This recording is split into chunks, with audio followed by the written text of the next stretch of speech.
Hey, back in 1918, I've mentioned this a few times, we had everything for unified gravity. Noether explained the universe works in systems. It maintains symmetry by locking everything off into systems. This is seen repeatedly through everything at every scale, repeated throughout the entire universe, pretty much for any subject you could think of. Atomic structure and stuff like that is top notch. So the gravitational system, like I said, there's more than one thing that makes gravity. But why do I keep saying that the atom and the solar system and all that stuff is the same thing? Well, I just did a paper explaining the importance of angular momentum. One of the things that the quantum mechanics threw away, because they're just focused on the magnetic field. They're not focused on what's causing the magnetic field. The magnetic field is literally just a field. It's the interaction between mass, and it's created and caused by mass. It's altered by mass. It's twisted by mass. I keep pointing at the magnetar for a reason. So I did the equations for the magnetar, redefining, because even on the astronomical scale, that it's in the equations, but they solve for velocity instead of using velocity to solve for magnetism. Outward expansion.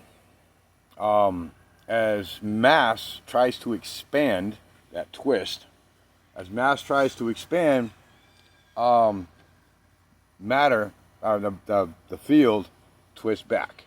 So you got that twist out, twist in. Remember I said you got the two different poles, each pole pushing, one pushing out, one pushing in, and it wraps around upon itself.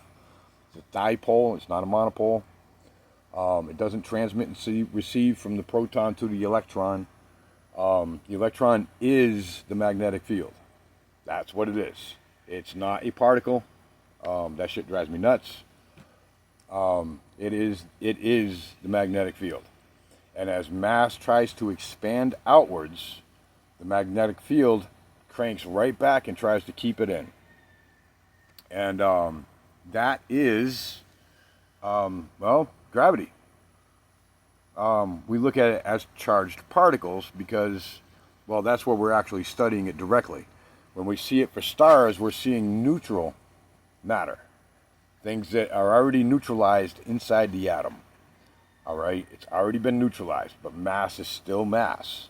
Mass still creates that big magnetic field, but it doesn't interact with that magnetic field the way you think it does. That's where gravity comes in. Lorentz handed us time dilation, explaining exactly how gravity works. As anything moving against the magnetic field, the flow of the magnetic field is seen as velocity.